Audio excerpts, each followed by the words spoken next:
Force choke was used to squeeze a victim's throat with the Force, restricting the air supply or crushing their trachea altogether.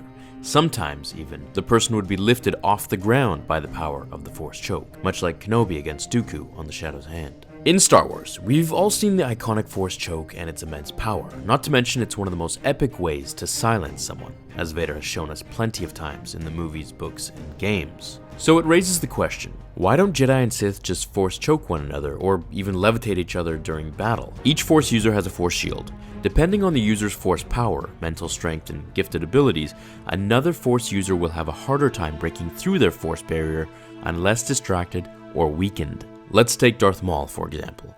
He never used Force lightning or any other telekinetic power against his enemies except for a few occasions in the comics and Clone Wars. Why?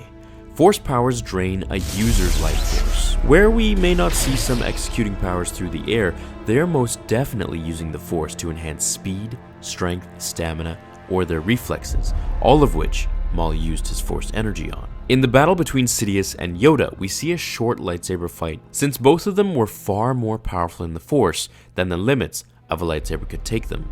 That's why the rest of the fight was mostly hurling objects and Force lightning, because they would rather focus their energies on telekinesis versus physical exertion. Now, in the battle between Dooku, ObiWan, and Anakin in Revenge of the Sith, we see Dooku Force choke ObiWan.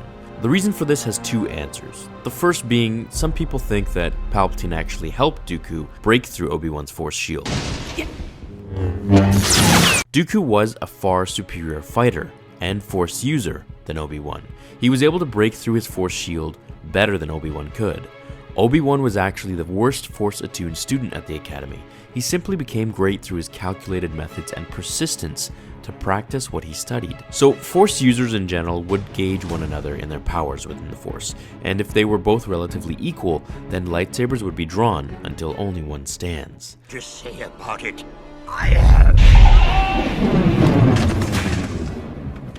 But if they aren't in the same class of power levels, then Force powers can be easily used on the opponent, if they so wished. Another example of this is Yoda vs. Dooku in Episode 2.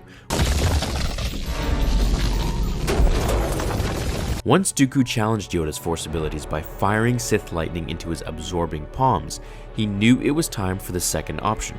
By the way, Yoda's ability to absorb Force lightning is called Tutaminis. The duel then left no other option for Dooku than summoning his lightsaber.